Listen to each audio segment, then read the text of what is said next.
Trigger warning. I'm just about to share something today that might be interesting, but has certainly triggered a lot of people over the last few days. Like, I made a post and I'm going to let you know what I wrote, but it really triggered people. And I want to ask you for a second, are you one of those hustlers that has to get their email inbox to zero every day? Are you one of those? Are you a slave to your inbox? I can tell you hand on heart, I am not. In fact, currently I'm sitting just over 26,000 unread emails. Is that intentional? Yes, it is. Absolutely. I don't intend to be a slave to my inbox.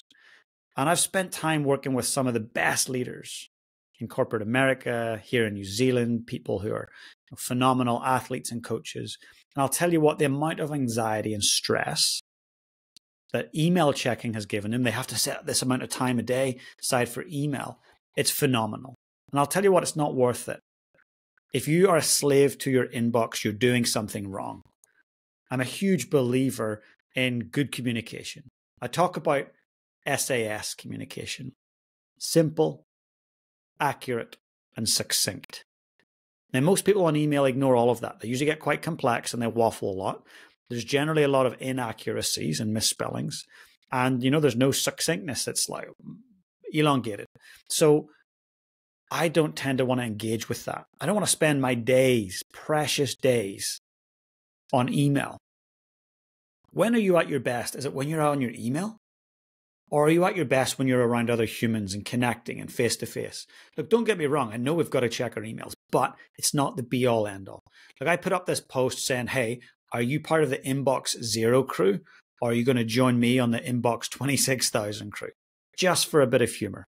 Now, I didn't realize quite what it would start, but on LinkedIn, it blew up. And I'm going to share a few comments with you. I got such a giggle at some of these. I actually am still a little bit flabbergasted that people got so personal and so worked up about the fact that I wasn't part of inbox zero. And look, high performance is not about having the best and being perfect at everything. Having an inbox zero to me does not define high performance, because high performance to me is very simple.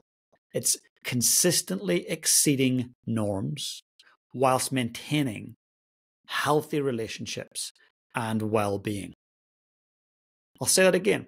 It's consistently exceeding norms whilst maintaining healthy relationships and well-being. There's nothing about emails in there. There's nothing about money in there. There's nothing about beating everyone at all costs in there. I've seen so many people who the outer world think they are high performers and world champions and Olympians and billionaires. But when I spend time with them personally, many of them are struggling. Many of them are stressing, anxiety-filled. Why? Because they're trying to live up to everyone else's expectations. So I'm going to share with you some comments. Some of these were brilliant. And interestingly enough, many of the positive, supportive comments, many of them were from females, and many of the angry, upset, borderline attacking comments were from males. So, not trying to make a generalization, but certainly my experience with this interaction on LinkedIn was that way more males had this mindset of we must be at email zero and we must check those inboxes. It was much more hustle culture. So a couple of very entertaining ones. One was this: James Laughlin, you are hurting me. I've seen some things, but never that many emails. Never before, never again. And this gentleman finished off by saying, it's not about answering them all, but clean screen and clean inbox makes for high level performance. Look, I have to totally disagree. Nonsense. I know many people who have a zero read emails or unread. So it's a blank inbox, and they're not performing anywhere near their highest performance. So please, out there, for anyone, don't connect high level performance with a zero inbox. There's no correlation. There's a few more. There's a few absolute crackers. There's one in particular. I was belly laughing. Oh, yeah. So one gentleman goes, mine's at 0. I'd hate to see your letterbox. And another guy writes, given the state of his inbox, James probably doesn't even bother with the paperwork after taking a dump. Wow. Scraping the barrel, eh? Isn't it interesting when you start to look at human behavior? I find it fascinating. Those were just some of the comments, but there was many positive comments.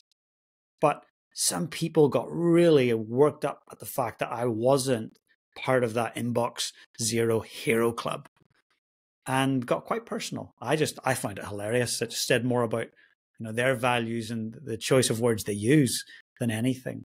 But I want to ask you, what's your relationship with your email? Do you work it or does it work you?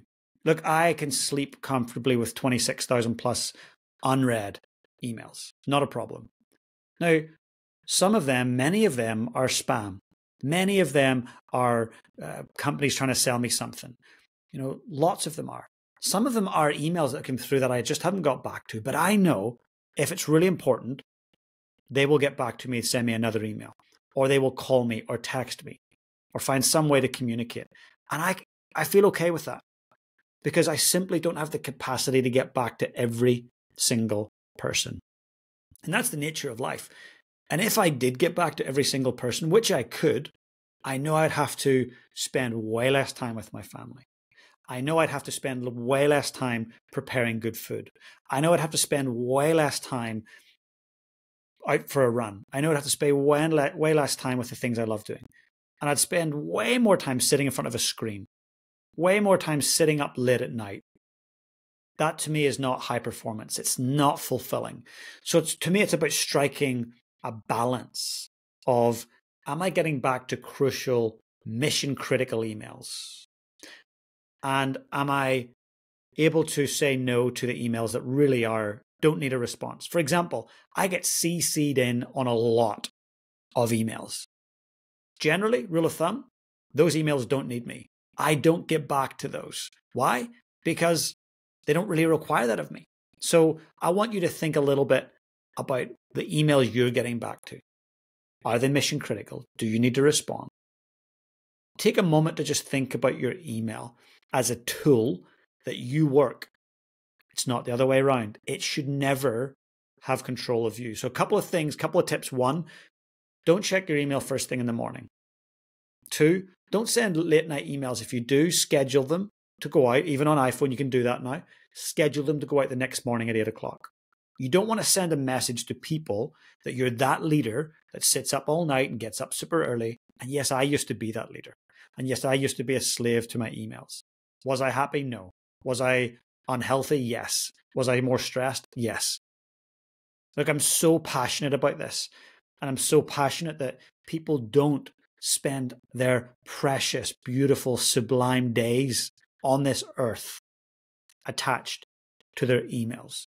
I promise you, if you do get radically obsessed with email 0, there's going to be other things in your life that you miss out on. So start asking yourself, is this mission critical? Can I set my inbox up a little bit better so I know what's mission critical and what's not? Can I set up VIP senders so that I can check in on those first and foremost? So whatever you're doing, I want you to think about your emails. I want you to think about what works for you, not for society, not for the keyboard warriors. And man, oh man, those comments were just the beginning. You should jump on my LinkedIn and check out some of the other ones. Priceless. So folks, thank you for checking in today. Thanks for, again, always giving me your feedback and your support, subscribing to the channel, sharing it with friends. I sincerely appreciate it. We've got some amazing guests coming up for you in the next few weeks. And for me to keep bringing you amazing guests, I really do need your support. So if you're on YouTube, hit that subscribe button, please. If you're listening on Apple Podcasts or wherever you listen to your audios, please, leave me a rating, review, subscribe to it or follow it, depending on what platform you use. It's going to hugely help me to get more great guests to connect with you. So thank you so much. Don't let that inbox control you. Get out there and lead your life on purpose.